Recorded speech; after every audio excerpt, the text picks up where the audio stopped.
Halo teman-teman sahabat TOJB. Kali ini Pak Imin akan membahas tentang sejarah negara Indonesia. Yang unik, ternyata korupsi telah terjadi di sini sejak ratusan tahun yang lalu. Bagaimana kisahnya? Yuk, tanpa berlama-lama ikuti video ini sampai selesai ya teman-teman. Jangan lupa juga nontonnya sambil minum kopi TOJB. Kalau mau beli, langsung cek Shopee ya. Mari kita berangkat. Kembali lagi di channel TOJB, channel yang mungkin bisa menambah wawasan dan informasi yang mungkin belum kalian ketahui. Dari bukti lukisan purba di kawasan prasejarah Leang-Leang yang lokasinya di Kabupaten Maros, manusia telah menghuni Nusantara sekitar 43.000 tahun yang lalu. Selanjutnya datanglah gelombang kedatangan orang-orang Austronesia dari Taiwan. Mereka bermigrasi ke Nusantara pada sekitar tahun 2000 sebelum Masehi. Sebagian besar penduduk di Nusantara adalah keturunan dari orang-orang Austronesia ini teman-teman.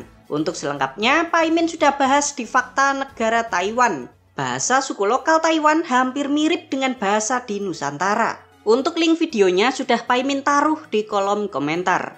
Selanjutnya pemerintahan awal di Nusantara yang tercatat oleh sejarah. Ingat ya, tercatat oleh sejarah, yaitu berupa sumber premier kayak adanya prasasti yang dibikin di masa tersebut, yaitu berdirinya kerajaan Kutai sekitar abad keempat Masehi, lalu dilanjutkan oleh berbagai kerajaan, hingga pada tahun 1293 berdirilah kerajaan Majapahit.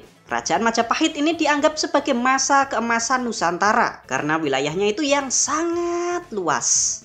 Kalau saat ini meliputi negara Indonesia, Thailand Selatan, Malaysia, Singapura, Filipina Selatan, Brunei Darussalam, serta Timur Leste. Di akhir masa Majapahit, agama Islam mulai menyebar di Nusantara. Setelah runtuhnya Majapahit di tahun 1527, berbagai kerajaan Islam pun mulai bermunculan, seperti adanya Kesultanan Demak, Banten, Goa, dan banyak lainnya.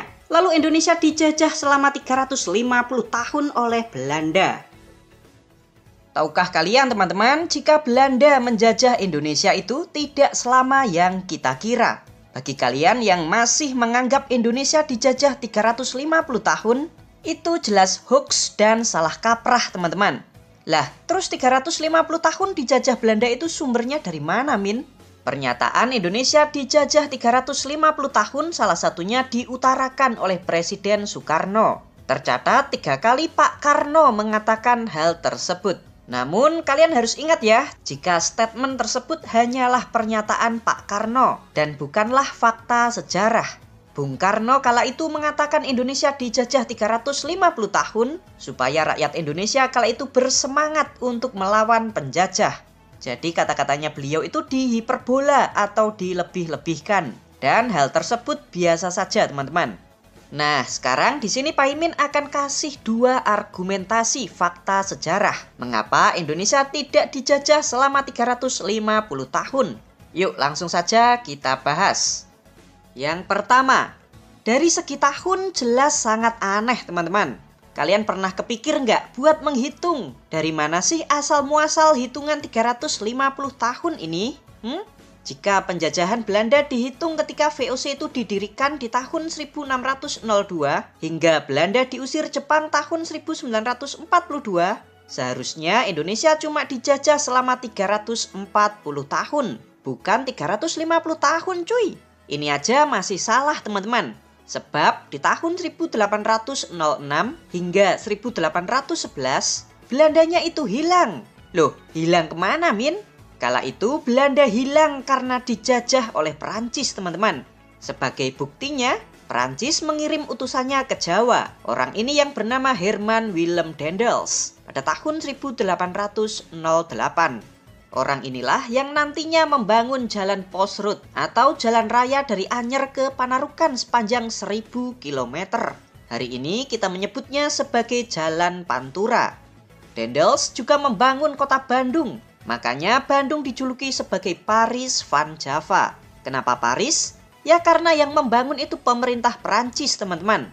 Setelah lepas dari Perancis, pada tahun 1811, Nusantara diduduki oleh Inggris selama 5 tahun. Ini artinya Nusantara dikuasai oleh Perancis dan Inggris, totalnya itu 10 tahun, dari tahun 1806 sampai 1816. lalu dikurangi 340 tahun, itu artinya kita dijajah oleh Belanda cuma 330 tahun saja teman-teman. Pasti ada yang protes kayak gini. Hitungannya bukan dari pendirian VOC Min, tapi sejak kedatangan orang Belanda pertama ke Nusantara yang bernama Cornelis de Houtman. Oke, kita bahas yang ini. Cornelis de Houtman datang ke Nusantara dan mendarat di Banten pada bulan Juni 1596. Pertanyaannya, apakah orang ini menjajah? No. Cornelis kala itu niatnya cuma dagang sama Kesultanan Banten. Tapi karena di depan Sultan Banten itu gayanya itu petentang-petenteng, akhirnya memicu perang antara armada Cornelis de Houtman melawan Kesultanan Banten. Cornelis kala itu kalah telak teman-teman. Ia lalu ditangkap dan disiksa dulu sebelum akhirnya diusir dari Banten. Tuh. Lalu di pelayarannya yang kedua di tahun 1599, Cornelis itu datang lagi ke Nusantara. Namun kali ini ia nggak mau lagi datang ke Banten karena sudah trauma. Kali ini ia datang ke Aceh. Karena gayanya yang masih petentang-petenteng nggak sopan, Aceh pun nggak terima. Cornelis de Houtman ditantang duel lawan 1 melawan wanita yang bernama Malahayati. Wanita ini nggak sembarang wanita teman-teman, melainkan beliau menjabat sebagai Laksamana Angkatan Laut Kesultanan Aceh. Dengan memakai senjata rencong, Cornelis de Houtman dibacok hingga kepalanya nyaris putus dan ia pun tewas. Masa Cornelis de Houtman yang lemah kayak gitu dijadikan sebagai titik awal penjajahan? Oke, sudah jelas ya teman-teman, kalau secara hitung-hitungan tahun sudah ngaco tuh. Mana ada Indonesia dijajah selama 350 tahun. Argumentasi yang kedua dari segi pemerintahan. Kalian tahu VOC kan?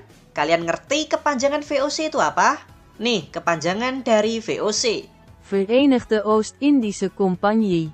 Nah, karena lidah Nusantara itu susah mengejanya, maka disebut belakangnya aja yang kompak nih. Kena lidah kita jadinya company.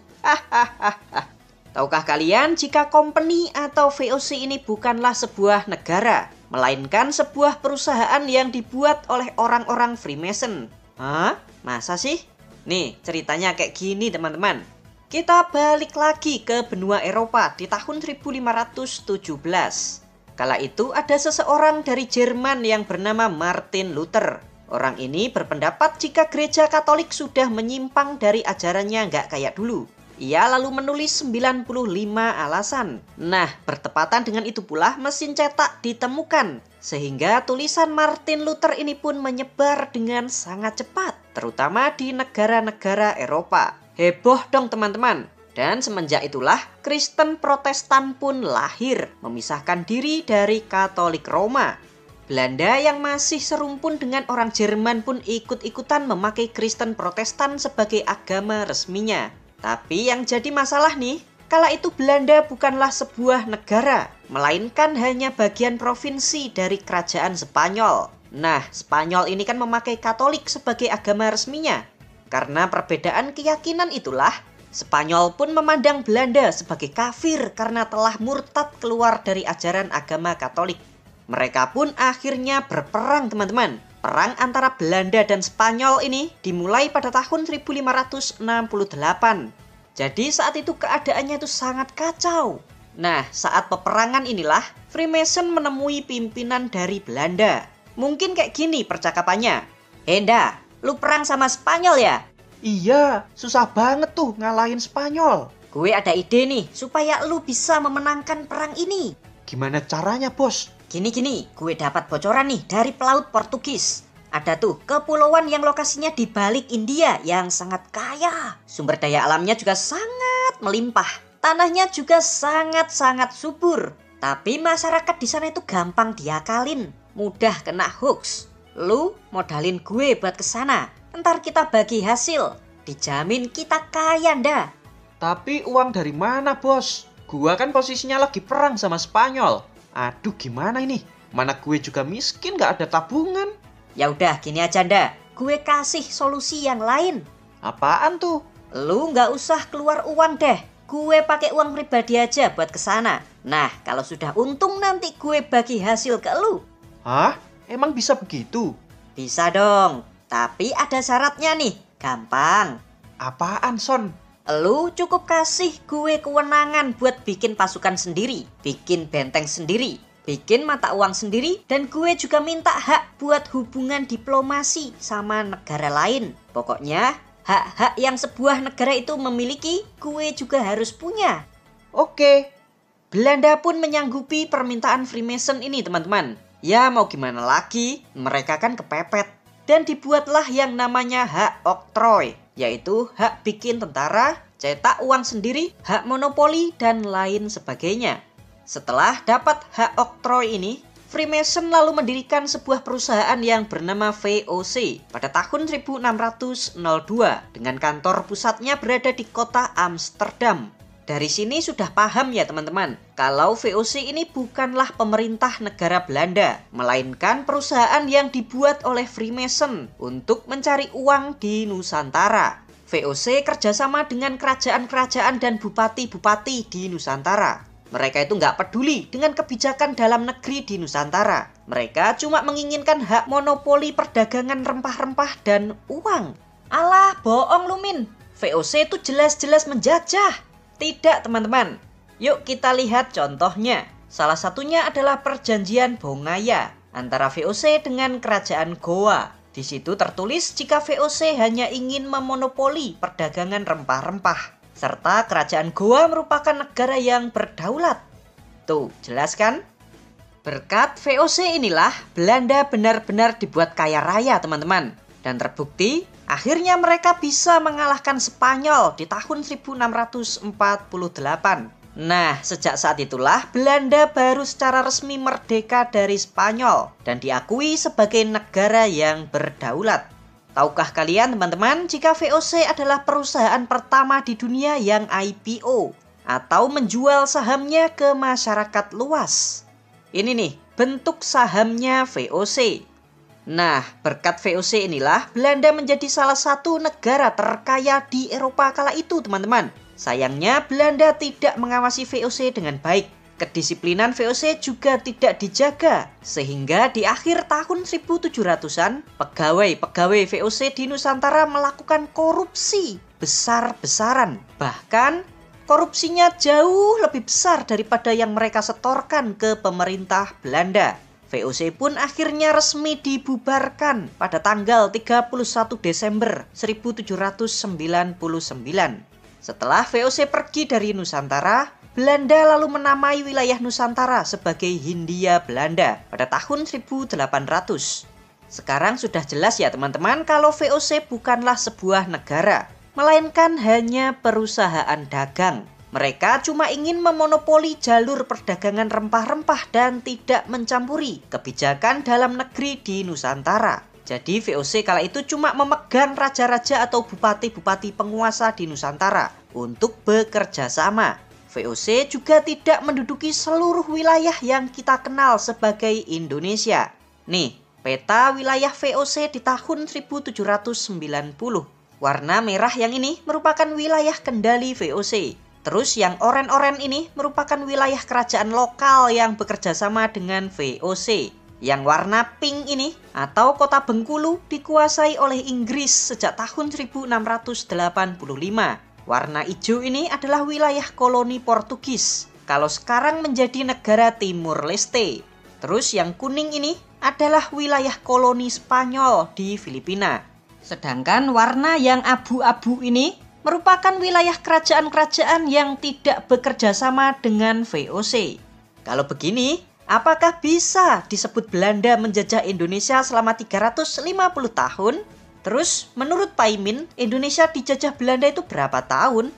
Oke, yuk sekarang kita runutkan sejarahnya. VOC memonopoli perdagangan dan bekerja sama dengan kerajaan-kerajaan lokal dari tahun 1602. Lalu digantikan oleh Hindia Belanda di tahun 1800. Kala itu Belanda masih ribut berperang sama Prancis. Belanda lalu menghilang di tahun 1806 setelah Belanda dijajah oleh Prancis. Lalu Belanda dijajah oleh Inggris di tahun 1811. Belanda baru ada lagi di tahun 1815 setelah Inggris mengalahkan Prancis di dalam perang Waterloo. Inggris lalu mengembalikan wilayah Belanda termasuk Nusantara ini di tahun 1816. Nah, di masa inilah Belanda merubah orientasi politiknya yang di zaman dahulu VOC memperlakukan Nusantara hanya sebagai monopoli perdagangan berubah menjadi ingin menaklukkan seluruh kerajaan di Nusantara. Belanda menginginkan Nusantara menjadi miliknya. Hal ini juga dikenal sebagai kebijakan Pax Nederlandica. Semenjak saat itulah Belanda mulai satu persatu menaklukkan kerajaan-kerajaan supaya mereka bisa memerintah langsung di Nusantara. Wilayah terakhir yang diduduki oleh Belanda adalah Aceh di tahun 1912. Itu pun tidak semua wilayah Aceh berhasil dikuasai oleh Belanda ya teman-teman. Masyarakat Aceh ternyata terus melakukan perlawanan. Sekarang kesimpulannya, Belanda baru bisa secara resmi menjajah seluruh wilayah yang kita kenal sebagai Indonesia dari tahun 1912 sampai kedatangan Jepang di tahun 1942. Total, Indonesia dijajah oleh Belanda cuma 30 tahun saja teman-teman. Tuh, udah clear dan jelas ya. Silahkan kalau ada tanggapan kalian bisa menulisnya di kolom komentar. Yuhu. Setelah Belanda diusir oleh Jepang di tahun 1942, Jepang menjajah Indonesia. Tapi cuma sebentar saja teman-teman, yaitu 3,5 tahun. Kemudian Jepang kalah di dalam Perang Dunia Kedua setelah dua kotanya yaitu Hiroshima dan Nagasaki dibom atom oleh Amerika di tanggal 6 dan 9 Agustus 1945. Mengambil momen kekalahan Jepang inilah, Pak Karno memproklamasikan kemerdekaan Indonesia di tanggal 17 Agustus 1945 dan bertahan hingga saat ini. Terima kasih teman-teman sudah nonton sampai selesai. Bagi kalian yang mau membantu dan mendukung channel Tio JB, kalian bisa kirim melalui Super Chat, Super Thanks, atau berlangganan secara eksklusif. Jangan lupa ya untuk subscribe channel Tio JB dan tekan tombol loncengnya agar kalian tidak ketinggalan video-video menarik dari kita. Silakan nih kalau ada request, kritik, saran, kirim salam, atau apapun itu kalian bisa sampaikan di kolom komentar. Sampai jumpa lagi dan